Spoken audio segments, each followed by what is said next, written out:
2024 లేదా 25లో డిగ్రీ లేదా బీటెక్ చదివారా? సాఫ్ట్‌వేర్ జాబ్ కోసం ఎదురు చూస్తున్నారా? అయితే కోడ్ జ్ఞాన్ 100 డేస్ కోర్సులో చేరండి. జాబ్ సాధించండి. నమస్కారం ప్రియా చౌదరి గారు. నమస్తే. ఒకప్పుడంటే సాంప్రదాయబద్ధంగా బట్టలు వేసుకోవటం, దానికి సంబంధించినటువంటి వాటిల్లో భారతీయ సాంప్రదాయం ఇలానే ఉంటుందనేటువంటి దానికి మాట్లాడుకునేవాళ్ళం. ముఖ్యంగా తెలుగులో అయితే దానికి చాలా ఇంపార్టెన్స్, వాల్యూ ఇచ్చేసుకుంటూ వచ్చేవాళ్ళం.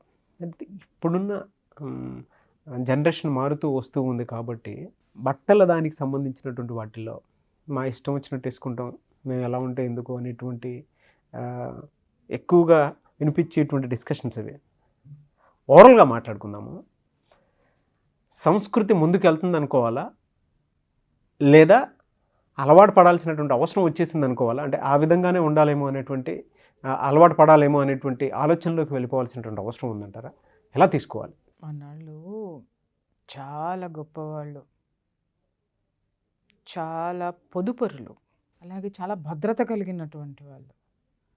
భద్రత దేంట్లో ఉందంటే మన సంస్కృతిని మొత్తాన్ని మడిచేసి బీరువాల్లో పెట్టి తాళాలేశారు. పంచెలు, తర్వాత లుంగీలు, తర్వాత ఇంకేదో ఉంది కదా, అవి మగవాళ్ళు. ఆడపిల్లల సంగతి ఇంకా మనం ఎన్నిసార్లు మాట్లాడుకున్నా అది చెప్పనవసరం లేదు. ముఖ్యంగా నేను ఇవాళ మాత్రము ఆడవాళ్ళ నైటీల గురించి మాట్లాడినప్పుడు మగాళ్ళు విపరీతంగా పాపం భార్యలకు పంపించారు, మారారు, చాలా థ్యాంక్స్ చెప్పారు నాకు. ఇప్పుడు మీ గురించి మాట్లాడే అవకాశం నాకు వచ్చింది. నాగరాజ్ గెలికాడు, సంబంధం నాకు లేదు, ఏదన్నా ఉంటే నాగరాజ్ని వేసుకోండి, నాకు సంబంధం లేదు. మగాళ్ళ గురించి మాట్లాడతా. ఈ మధ్యకాలంలో నేను ఒక టెంపుల్కి వెళ్ళా, కేరళ అనంత పద్మనాభ స్వామి టెంపుల్. ఆ టెంపుల్లో టోటల్గా ట్రెడిషనల్ పంచకట్టుతోటే వెళ్ళాలి, లేకపోతే నేను లోపలికి రానివ్వరు. ఇది వేసుకొని వచ్చినా కూడా అసలు ఆ గడప కూడా ఎక్కనివ్వరు నిన్ను. బయట నుంచి పంచె కట్టుకొని రావాలి. అప్పుడు నేను అనుకున్నాను, లోపల చూస్తే చక్కగా అందరూ వాళ్ళ స్టైల్లో పంచెలు కట్టుకొని చాలా అద్భుతంగా ఉన్నారు. బా, ట్రెడిషనాలిటీని కనీసం గుళ్ళల్లోనన్నా బ్రతికిస్తున్నారు ఇలాంటి ఆనవాయితీలు పెట్టి అని అనుకున్నా. లోపలికి వెళ్ళాను, చాలా టైం పట్టింది. హ్యాపీగా చాలాసేపు మెడిటేషన్ చేసుకున్నాను. అద్భుతమైన ఎనర్జీస్ అవంతా చూస్తూ వచ్చేసరికి కొంతమంది కొన్ని అవతారాలను చూసిన తర్వాత మూడంతా నాశనం అయిపోయింది. అంతసేపు చేసుకున్న మెడిటేషన్ ఎనర్జీ కాస్త దొబ్బింది. ఏందని అడుగు. కొంతమంది అన్నయ్యలు జీన్స్ ప్యాంటు మీద ఇది కట్టుకొని తిరుగుతున్నారు. ఏమనాలి వీళ్ళని? అక్కడ ట్రెడిషనాలిటీ పెట్టింది దేనికి రా నాయన? పంచ కట్టు, నీ శరీరానికి కట్టు, జీన్స్ ప్యాంటుకి కాదు. అర్థమైందా? జీన్స్, అసలు ఆ జీన్స్ అనేటటువంటి పదార్థాన్నే లోపలికి అలౌ చేయకూడదు. అండర్స్టాండ్? బట్ వీళ్ళు ఏం చేసినారు, జీన్స్ ప్యాంటు మీద పంచ కట్టుకొని వచ్చారు. ఒరే నాయనా అని చూసుకొని పాపం భగవంతుడు. ఎందుకంటే ఇందాక మీరు అన్నారు కదా తమరు, ఇది యాక్సెప్ట్ చేయాలా, ఫాలో అవ్వాలా అని. అప్పుడు నాకు అనిపించింది అనంత పద్మనాభ స్వామి ఎందుకట పడుకున్నాడు, ఇవన్నీ నేను చూడాల్సిన అవసరం నాకుందా అని పడుకున్నట్టున్నాడు. ఓకే. ఆడపిల్లల్ని చూసా, చక్కగా అందరూ ఆ కేరళ స్టైల్లో అవి కట్టుకొని చక్కగా సాంప్రదాయబద్ధంగా చాలామంది చీరలు కట్టుకొని వచ్చారు.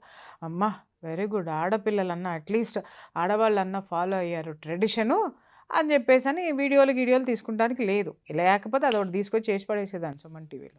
చూస్తూ ఉండేసరికి కొంతసేపు అలా కూర్చున్న తర్వాత అలా మళ్ళగా ఇంకా జనం వస్తూ ఉన్నారు. తర్వాత చూస్తును కదా, రెండు ఒకటే జాతి. ఆ అమ్మలు కూడా జీన్స్ ప్యాంట్లు వేసుకుని జీన్స్ ప్యాంట్ల మీద పంచెలు కట్టుకొని లోపలికి వస్తున్నాయి. అసలు ఒక సంప్రదాయం ఎందుకుంది, దాన్ని ఎందుకు పాటిస్తున్నాము, దాని వెనక ఉన్నటువంటి విలువలేంటి? ఏం మారారా అయ్యా? ఏం మారారు? మారాము అనేటటువంటి ఒక ట్యాగ్ వేసుకొని విలువల్ని పక్కన వదిలేసి వలువల్ని కత్తిరించుకుంటూ తిరుగుతున్నారు మీరు అందరూ. మీరు కాదు, నేనైనా నా ఇంట్లోనైనా అదే జరుగుతుంది ఇవాళ. అంటే పక్కవాడు అలా చేస్తున్నాడు కాబట్టి నేను ఇది చేస్తే నేను చేయాల్సి వస్తుందేమో, నేను చేయకపోతే వెనకబడతామేమో అని నువ్వు మాట్లాడతావేమో. చిన్న ఎగ్జాంపుల్ చెప్తా. ఇప్పుడు ఒక అపార్ట్మెంట్లో అందరం ఉంటాం. ఇప్పుడు ఇరుగు పొరుగు అనేటటువంటి వాళ్ళు ఉంటారు. ఉన్నప్పుడు మనకంటే వయసులో పెద్దవాళ్ళని మనం చాలా గౌరవిస్తాం, చాలా హుందాగా చూస్తాం, ఆ గౌరవం ఇస్తాం కదా. కొంతమంది ఒక్కొక్కసారి వాళ్ళ ఇళ్ళకి వెళ్ళాలంటే ఇబ్బంది వేస్తుంది. పొద్దున్నే లెగిస్తే అన్నయ్య అని పిలుస్తామో, లేకపోతే అంకుల్ అని పిలుస్తామో, లేకపోతే బాబాయ్ అని పిలుస్తామో, మావయ్య అని ఏమన్నా సరే ఒక వరస, లేకపోతే సార్ అని పిలుస్తామో, చెడ్డీలు వేసుకొని తిరుగుతూ ఉంటారు. దాని పేరు షార్ట్స్. ఎంత ఇబ్బందిగా ఉంటుందో ఎప్పుడైనా ఆలోచించారా అండి మీరు? మగవాళ్ళు, ఆడవాళ్ళు నైటీ వేసుకున్నందుకు తెగ గింజుకుంటున్నారు. ఆడవాళ్ళు బట్టలు ఏదో అర్ధనగ్న ప్రదర్శన చేయడం వల్ల మానభంగాలు జరిగిపోతున్నాయి, అత్యాచారాలు జరిగిపోతున్నాయని గగ్గోలెట్టేస్తున్నారు. మరి మీరు చేసే పని ఏంది భయ్యా? ఎయిర్పోర్ట్లో చూడు అయ్యే చెడ్డీలు కనపడతాయి. ఓకే, ఇంట్లో వేసుకుని తిరిగారు, ఇబ్బంది పడుతుందంటే ఇంటికి వెళ్ళడం మానేస్తాం. నిజంగా ఇబ్బందికరంగానే ఉంటుంది, అది మీ కంఫర్టబుల్ కావచ్చు. నైటీలు ఆడవాళ్ళకి కంఫర్టబుల్ అంటే మీకు ఎంత చిర్రెత్తుకు వస్తుందో, మీకు షార్ట్స్ కంఫర్టబుల్ అంటే మాకు కూడా అంతే చిర్రెత్తుకు వస్తుంది. నువ్వు నీ ఇంట్లో ఉన్నప్పుడు వేసుకో, నైట్ టైం వేసుకో, పొద్దున్న బయటకు వచ్చిన తర్వాత మళ్ళీ మామూలు లుంగి కట్టుకొని సావు, లేకపోతే ఇంకేదన్నా వేసుకొని, ట్రాక్లు చచ్చినాయి కదా నిండా, అవి వేసుకొని సావచ్చు కదా.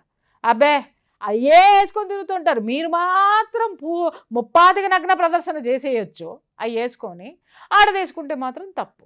ఆడది తప్పే, నేనేమో అదే ఒప్పేమా అని నేను మాట్లాడటల్లా.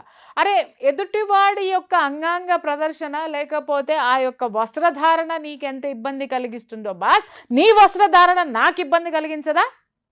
వేసుకునే ప్రదేశాలేంటి, వేసుకునే ఏంటి పద్ధతి కాదు. సంస్కృతి సాంప్రదాయం ఒకటి ఏడ్చింది, కనీసం స్క్రీన్ మీద అయినా దాన్ని చూపండి. ఇంట్లో గుడ్డలేవా? 10 మందికి చూపించేటప్పుడు హుందాతనం అనేది మీకు తెలియదా? ఆ షార్ట్స్ వేసుకొని వచ్చి ఏందో అది, ఏ భాషని ఏ వేషాన్ని ఏం చెప్తున్నారు మీరు? తెలుగు గడ్డ మీద పుట్టి తెలుగు గడ్డ మీద ఉండి ఏం సాంప్రదాయాన్ని మీరు చెప్తున్నారు? అరే మనం ఒక పని చేస్తే కొన్ని లక్షల మంది ఫాలో అవుతారన్న జ్ఞానం కూడా లేకుండా, లేకపోతే ఆ షార్ట్లు వేసుకుని తిరుగుడు ఏంది? పబ్లిక్లో మీరు ఎలా ఉండాలనే తెలియదా? అరే పబ్లిక్లో ఒక చెల్లి ఉంటుంది, ఒక తల్లి ఉంటుంది, ఇంకొకళ్ళు ఉంటారు, పరాయి స్త్రీ ఉంటుంది, ఇబ్బంది పడుతుంది నిన్ను చూసి. నిన్ను చూపించుకోవడానికి నువ్వు తిరుగుతున్నావా? నీ బట్టలు చూపించుకోవడానికి తిరుగుతున్నావా? నీ అభివృద్ధిని చూపించుకోవడానికి తిరుగుతున్నావా? నీ పాష్నెస్ని చూపించుకోవడానికి తిరుగుతున్నావా? ఎదుటి ఆడదాని మనోభావాన్ని కూడా గుర్తించండి. ఆడదాని మీద ఏలెత్తి చూపిస్తున్నారు కదా. మీకు చెప్తున్నాను ఈరోజు, ఇప్పటి వరకు నాకు సందర్భాలు రాలేదు. ఈ పెద్ద మనిషి మాట్లాడాడు కాబట్టి ఏం మాట్లాడినా మంచిగా మాట్లాడినావు నువ్వు. ఇవాళ ఎంత ఇబ్బందికరంగా ఉంటుందో తెలుసా? ఒక్కొక్కసారి చాలా ఉంటుందండి. మీరు ఆడవాళ్ళని చూస్తే, ఆడవాళ్ళు అలాంటి బట్టలు వేసుకుంటే మీకెంత ఇబ్బందికరంగా ఉంటుంది అంటారు. మీరు వేసుకునే దుస్తులు కూడా మాకు అంతే ఇబ్బందికరంగా ఉంటుంది. దాని గురించి ఎవడు ఎందుకు మాట్లాడ్డాయా? ముందు నిన్ను నువ్వు సంస్కరించుకో, తర్వాత దేశం గురించి మాట్లాడతాం, తర్వాత రాష్ట్రం గురించి మాట్లాడతాం, తర్వాత పక్కనోడు గురించి మాట్లాడతాం. చిన్నప్పుడే పుట్టిన సంవత్సరం కూడా ఉండదు ఆడికేమో జీన్స్ ప్యాంట్ 2000 3000 కొట్టి ఆడికి ప్యాంట్లు వేస్తాం ఇంటో కొడుక్కి. మనమేమో ఆడి పుట్టినరోజుకి షెడ్డీలు వేసుకుని తిరుగుతాం. ఆడిగా కావాల్సింది ప్యాంటు. అంటే వాడి వయసు నువ్వవుతున్నావా, నీ వయసు వాడిది అవుతుందా? అక్కర్లేనప్పుడేమో నిండా దొడుకుతాము, అరే తొడగాల్సినప్పుడేమో ఓడ తీసుకొని తిరుగుతున్నాం. ఇది ఎక్కడి సంస్కృతి అండి? ఎక్కడ సంస్కృతి? అరదాని గురించి మాట్లాడినప్పుడు మిమ్మల్ని కూడా క్వశ్చన్ వేసుకొని మీ విషయం కూడా మాట్లాడదలుచుకున్నాను నేను. అసలు చాలా సందర్భాల్లో నాకు ఇవన్నీ చిరాకు అనిపించింది, కానీ ఇది టాపిక్, మాట్లాడాల్సిన టాపిక్ అనేది నాకు ఇప్పుడు ఈ పిల్లోడ మాట్లాడిన తర్వాత నాకు అర్థమైంది. మాట్లాడి తీరాలి. అరే సంస్కృతిని సంస్కృతిగా ఇన్వైట్ చేయండి సార్. ఆ జీన్స్ ప్యాంట్ల మీద లుంగీలు కట్టుకొని వచ్చేది ఏంటండి?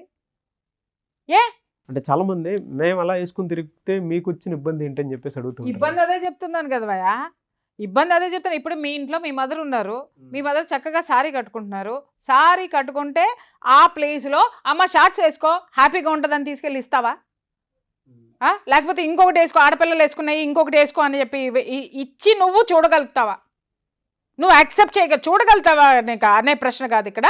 సారీ, యాక్సెప్ట్ చేయగలుగుతావా నువ్వు ఆమెని? ఎందుకు యాక్సెప్ట్ చేయలేవు? తల్లి మదర్ అనగానే నీకు ఒక ఇమాజిన్ ఉంటుంది, నీకు ఒక ఇమేజ్ ఉంటుంది. అమ్మ ఎలా ఉంటుంది? చక్కగా ఇట్లా జడేసుకొని ఉంటుంది, చక్కగా చీర కట్టుకొని ఉంటుంది, హుందాగా ఉంటుంది. మా అమ్మ ఎట్లా ఉన్నా కష్టపడి పనిచేసి చెమటలు గారుతున్నా కూడా మా అమ్మ అందంగా ఉంటుంది. మా అమ్మ చాలా బ్యూటిఫుల్. ఎక్కడ ఆమె యొక్క తత్వంలో కానీ, ఆమె వేసుకునేటటువంటి వస్త్రధారణ కానీ, అమ్మ అంటే నీకు ఒక ఇమేజ్ ఉంటుంది, అవునా? అలాగే యువతలో ఒక మగాడిని చూసినప్పుడు కూడా అన్ననో, బాబాయనో, మావయ్యనో, లేకపోతే ఇంకేదన్నానో వరుసలు పెట్టి పిలుచుకున్నప్పుడు వాళ్ళ యొక్క ఆ వ్యక్తి మీద ఒక విధమైనటువంటి ఒక సెక్యూర్డ్ అనుబంధం అనేది ఒకటి ఏర్పడినప్పుడు వాళ్ళ యొక్క హుందాతనము దానికి తగ్గట్టే ఉండడం అనేది యువతల వాళ్ళు కూడా కోరుకుంటారు. అట్లా కాకుండా వెళ్ళినప్పుడు అరే వీళ్ళందరూ షెడ్డీలు వేసుకొని తిరుగుతా ఆడ కూర్చొని ఇక్కడ కూర్చొని ఇట్లా కూర్చొని షెడ్డీలు వేసుకొని కాఫీలు దక్కుంటా, అమ్మ వచ్చావా దా, ఏమే అమ్మాయి వచ్చింది చూడు అనండి. ఏం చూడాలి? ఇబ్బందిగా ఉంటుంది లోపలికి వెళ్ళడానికి. లేదా ఇబ్బందిగా ఉంటుంది అక్కడ కూర్చుని లేదా ఆయనతోటే ఏదైనా పని ఉంది అనుకుందాము, అన్నయ్య గారు మీరు ఏదో చెప్పదంటే ఇది ఉంది కదా కొంచెం నాకు ఈ పని చేసి పెట్టండి అని వెళ్ళి అడగాలి అని అంటే కొంచెం మొహం ఇట్లా పెట్టుకొని అడిగి మాట్లాడి యువతలకి రావాల్సినటువంటి అవసరం. పరిస్థితులు ఎంత ఇబ్బందికరంగా ఉంటుందో తెలుసా అండి. అంటే ఇవాళ ఎవడో అడగట్లేదు, ఎవడో మాట్లాడటలేదు అనుకోకండి, అందరూ తేలుగుట్టిన దొంగల్లాగా కూర్చొని ఉన్నారు, లేదా అందరూ నివురు కప్పిన నిప్పుల్లాగా ఉన్నారు. ఏదో ఒక వాయిస్ బయటకు వస్తే ఖచ్చితంగా వాళ్ళ అభిప్రాయాలు అనేది మాత్రం కింద ఉంటాయి. నిజంగా చెప్తున్నానమ్మా, మీ ఉమెన్ లేడీస్ ఎవరైతే ఇలాంటి ఇబ్బందులకు గురవుతున్నారో కింద కామెంట్ బాక్స్లో రాయండి. ఎవరైతే అబ్జెక్ట్ చేస్తున్నారో వాళ్ళందరూ కామెంట్ బాక్స్లో రాయండి. కనీసం అప్పుడన్నా వీళ్ళకి జ్ఞానం అనేది కూడా వస్తుంది. ఇవాళ ఆన్ స్క్రీన్ కనిపించేటప్పుడు నీ పద్ధతి ఎలా ఉండాలి, నీ సంస్కృతి ఎలా ఉండాలి, నీ డ్రెస్సింగ్ ఎలా ఉండాలి, అది మానేసాం. ఇష్టం వచ్చినట్టు కొన్ని వీడియోస్ చూస్తాను కదా, మామూలుగా ఈ యూట్యూబర్స్ ఉన్నారు కదా, వాళ్ళు కూడా అంతే నైటీలు వేసుకుని వీడియోలు చేస్తారండి. ఇది ఎక్కడ ఘోరం అండి, ఇది ఎక్కడ? కొన్ని లక్షల మందిని మీరు మీ యొక్క సబ్స్క్రైబర్స్గా మీరు చేసుకున్నప్పుడు మీరు మాట్లాడే మాట, మీరు వేసుకునేటటువంటి వేషధారణ, మీరు చేసేటటువంటి ప్రతి పనిని వాళ్ళు ఫాలో అవుతూ ఉంటారు, వాళ్ళు తీసుకుంటారు. అటువంటప్పుడు మీరే నైటీలు వేసుకుని కూర్చొని ఇట్లా చేసిన, అట్లా చేసా, అది చేసా, ఏమండి విన్నారా, ఇవన్నీ మీరు చేస్తూ ఉంటే అరే నేను ఇట్లా, అరే ఆమె అట్లా ఉంది, నేను ఇలా ఉంటే ఏమైంది, అది ఆవాహన అయిపోతుంది. కనీసం డ్రెస్సింగ్ సెన్స్ ఎలా ఉండాలి అనేటటువంటి దాన్ని గుర్తించండి. ఆడైనా సరే మగైనా సరే నేను చెప్తున్నాను. అట్లాగే పిల్లలు కూడా అంతే, ఆడపిల్లలు అంతే. చిన్నప్పుడంతా ఏంటి అని అంటే చీరలు కట్టుకొని తిరుగుతుంది ఆడపిల్ల. 3 ఏళ్ల పిల్లప్పటి నుంచి 4 ఏళ్ల పిల్లప్పటి నుంచి. ఎందుకంటే తల్లిని చూస్తుంది, అమ్మమ్మని చూస్తుంది, నానమ్మని చూస్తుంది, కాబట్టి దానికి ఇంట్రెస్ట్ ప్లస్ తత్వం అది. కాబట్టి ఆ ఓణి, ఈ చున్నీ దొరికితే చాలా, అమ్మ చున్నీ దొరికితే చీర వేసేసుకుంటారు, ఆ చున్నీలు వేసేసుకుంటారు, ఓణీలు వేసుకుంటారు. పెద్ద అయిన తర్వాత అమ్మ చున్నీ వేసుకోండి డ్రెస్ మీద అంటే చున్నీ కూడా వేసుకోరు, చీర సంగతి పక్కన పెట్టు. ఏంటి వైపరీత్యాలు అంటే? ఎప్పుడు కప్పుకోవాలో అప్పుడు తీసేస్తున్నారు, ఎప్పుడు తీసేయాలో. చిన్నప్పుడు చూడండి రెడీమేడ్ చీరలు తీసుకొచ్చి పిల్లలకి కడతా ఉంటాం, మురిసిపోతూ ఉంటాం. అదే పెద్ద అయిన తర్వాత వాళ్ళు ఎలా తిరుగుతున్నారు అంటే కాలం మారిపోయిందండి. ఏం మారింది? ఏం మారిందండి? నీ ఇంటికి కోడలు వస్తే, నీ ఇంటికి కోడలు నిక్కర్లు వేసుకొని వస్తే నువ్వు ఎలా చేసేటటువంటి గొప్ప మనస్తత్వం నీకుందా? అట్లాగే నీ అల్లుడు ఇంటికి వచ్చేటప్పుడు నువ్వు డిన్నర్ పార్టీ ఇచ్చినప్పుడు షార్ట్ చేసుకొని నీ కొడుకు హాయ్ అని చెప్పి నీ అల్లుడు మాట్లాడుతుంటే నీకు ఆనందంగా ఉందా? ఎక్కడ ఏం మారామండి? ఏం మారలేదు నాగరాజు. మారింది డబ్బు. కాస్త అప్పుడు కంటే ఇప్పుడు కొంచెం 4 డబ్బులు ఆడ మగ ఇద్దరు కలిసి సంపాదించుకునేటువంటి అవకాశాలు పెరిగినాయి. గ్లోబలైజేషన్ అయిన తర్వాత ఆ స్థితి పెరిగింది. కాబట్టి గ్లోబలైజేషన్ని ఏం తీసుకున్నాం మనము? ఎక్కడ నీతి ఉందో తీసుకోలే, ఎక్కడ అభివృద్ధి ఉందో తీసుకోలే, ఎక్కడ గుడ్డల కొరసగా తయారవుతున్నాయో అది తీసుకున్నాం. ఉన్నతమైనటువంటి భావాల్ని, ఉన్నతమైనటువంటి వ్యక్తిత్వాల్ని మనము ఫాలో అవ్వడం మానేసి ఏవైతే కొరచగా అయిపోతున్నాయో, ఏవైతే మినిమమైజ్ అయిపోతున్నాయో, ఏదైతే కుచించుకుపోతున్నాయో, కుచించుకుపోయే మనస్తత్వాల్ని, కుచించుకుపోతున్నటువంటి బట్టల్ని కూడా మనం ఇన్వైట్ చేసుకుని లోకం మారిపోయింది అని నువ్వు మాట్లాడుతున్నావే. అరే నీ కూతురు వేసుకునేటటువంటి బట్టలు నీ కోడలు వేసుకుంటే నువ్వు యాక్సెప్ట్ చేయవే. అలాగే నీ కొడుకు వేసుకుని తిరిగేటటువంటివి నీ అల్లుడు వేసుకుని తిరిగితే యాక్సెప్ట్ చేయవే. లేదా పక్కింటి ఆడు వచ్చి ఎదురుకుండా చూసి పక్కింటి హక్కులు ఇంతలో నిక్కర వేసుకొని వచ్చి ఎదురుకుండా వచ్చి మాట్లాడితే నువ్వు యాక్సెప్ట్ చేస్తావా? నీకు ఇబ్బందిగా అనిపించదా? అరే ఎందుకో పక్కింటి వాడు వేసుకున్నవి నీకు ఇబ్బంది కలిగింది, నీ ఇంట్లో ఎందుకు ఎంకరేజ్ చేస్తున్నావు? నువ్వు ఎందుకు ఎంకరేజ్ చేయాలి ఇలాంటివన్నీ? కాబట్టి వ్యక్తిగతమైనటువంటి ఆ విలువల్ని పాటించాలి నాగరాజు గారు. వ్యక్తిగతంగా గౌరవం ఇవ్వడం అనేది నేర్చుకోవాలి. ఆ గౌరవం మాటలో ఎలా ఎక్స్పెక్ట్ చేస్తామో, ప్రవర్తనలో ఎలా ఎక్స్పెక్ట్ చేస్తామో, బట్టల్లో కూడా 100% ఉంటుంది. ఈ మధ్య చాలా చూస్తున్నాను నేను, వేసుకునే బట్టల్లో గౌరవం ఉండదా?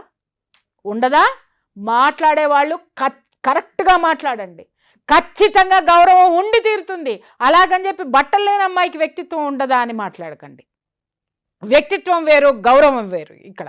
ఎందుకంటే ఉన్నతమైనటువంటి వ్యక్తిత్వాలు చాలా మందిలో మనము వేషధారణ చూసి వ్యక్తిత్వాన్ని మనం కొలవలేం.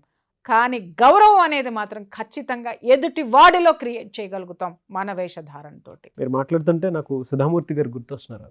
ఆవిడికి బీరువాలో 12 చీరలో 10 చీరలో ఉంటాయి. ఆవిడ ఎన్ని వందల కోట్ల వేల కోట్ల రూపాయలకు అధిపతి, ఎన్ని వేల లక్షల మందికి ఆవిడ ఉద్యోగాలు ఇచ్చి లక్షల్లో జీతాలు ఇచ్చి పోషిస్తున్నటువంటి ఆవిడ తలకి డై వేసుకోరు.